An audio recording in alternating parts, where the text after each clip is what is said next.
প্রশ্ন, এটা খুব সাধারণ প্রশ্ন, এগুলো যে কোনো একটা অ্যাডমিনিস্ট্রেশন করতে পারে। সেটা হচ্ছে যে কলেজে ঘটনাটা ঘটলো, আমি একটি স্কুলের দায়িত্বে ছিলাম, তো দায়িত্ব তো তাকে নিতে হবে, তাকে তো দায়িত্বটা নিতে হবে যে আমার কলেজের একটি ছাত্রী এরকম নির্মমভাবে অত্যাচারিত হয়েছে, মৃত্যুবরণ করলো, তাকে মেরে ফেলা হলো নৃশংসভাবে, তো তার দায়টা আমি নেব না? যিনি সরকার আছেন তিনি কি করবেন?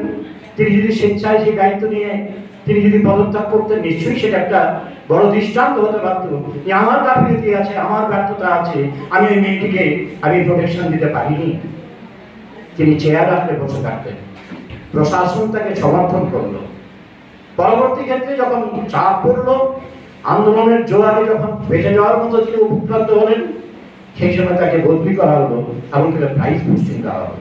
কেন কেন তিনি দায় দেবেন না? কেন তাকে সেখান থেকে ডিসচার্জ করা হবে না এবং সেখান থেকে কেন তাকে পানিশমেন্ট দেওয়া হবে? এবং তার যে রেজিস্ট্রেশন রয়েছে এবং তার রেজিস্ট্রেশন কেটে দেওয়া উচিত সাময়িকভাবে, 2 থেকে 4 বছরের জন্য তার রেজিস্ট্রেশন বন্ধ করে দেওয়া উচিত। আমরা চাইছি তো এটা, যে প্রশাসক তার আইন অনুযায়ী সে কাজ করবে, কিন্তু এই যে প্রশাসক যাদের কাছে আমরা এখন আছি, যাদের অধীনে রয়েছে, তারা কিন্তু ব্যাপারটাকে সম্পূর্ণ ধামাচাপা দেওয়ার চেষ্টা করছে। এটা আপনারা প্রত্যেকেই বলছেন কিভাবে সেই বিষয়টা ঘটছে, তার আমি পুনরাবৃত্তি করতে চাই না। কিন্তু যেহেতু আমি একজন শিক্ষক, কেন এই ঘটনাটা ঘটছে? এই ঘটনাটা ঘটলে নিশ্চয়ই আমাদের শিক্ষা ব্যবস্থা ত্রুটি আছে। আমরা সেই ধরনের মানুষ গড়ার কারিগর হয়ে আমরা সেরকম মানুষ তৈরি করতে পারছি না। এটা যেমন আমার একটা দুর্বলতা, কিন্তু আমি চাইলেই তো পারবো না।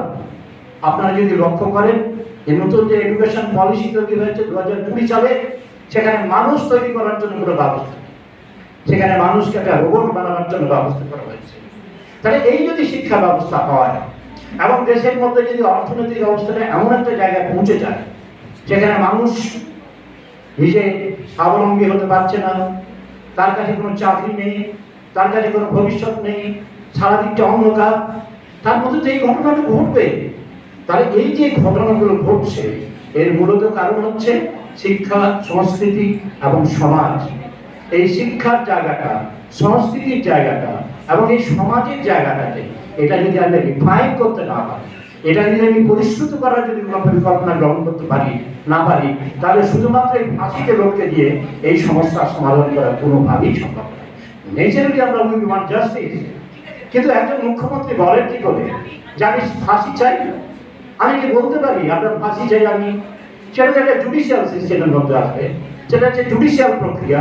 জুডিশিয়ারির মধ্যে যারা রয়েছেন তারা বিচার করে দেখবেন তার ফাঁসি হবে, তার ফাঁসি হবে না।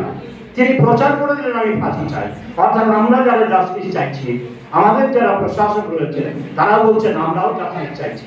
ব্যাপারটা ডাইলুট করে দেওয়ার জন্য একটা চক্রান্ত চলছে। শুধু তাই নয়, বিভিন্ন রাজনৈতিক দল তারা কিন্তু নেমে পড়েছেন। এখানে আমাদের ভাবতে হবে যে আমাদের মূল লক্ষ্যটা হচ্ছে একটা জাস্টিসকে এনশিওর করা, এবং আগামী দিনে আমাদের এমনতর আন্দোলন গড়ে তুলতে হবে যেখানে শিক্ষা, সংস্কৃতি এবং সমাজ একটা পরিশুদ্ধ, একটা বিশুদ্ধ সমাজ গড়ে ওঠে।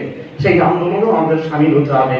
এই বলে যেমন আমি সময় নেব না, আরো অনেক বক্তা এখানে রয়েছেন, তাদের কথা শুনে আমরা সমৃদ্ধ হচ্ছি, আমরা ঋদ্ধ হচ্ছি এবং তাদের বক্তব্য দেওয়ার জন্য আমি শোনার জন্য আমরা অপেক্ষা করছি।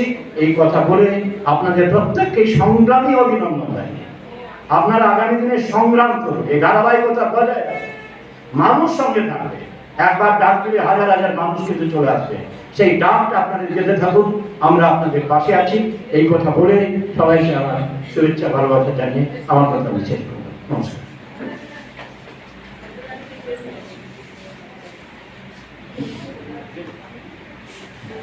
গত 9 আগস্ট এই ঘটনার পর থেকে একজন মানুষ প্রত্যেক দিন কিছু না কিছু আন্দোলনে জড়িয়ে থাকছে।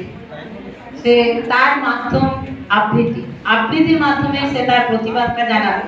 আমি সম্পাকে ডেকে নিচ্ছি, সম্পাদে ও আবৃত্তির মাধ্যমে প্রতিবাদ জানাবে। যে যার মাধ্যম ব্যবহার করছে। সম্পা।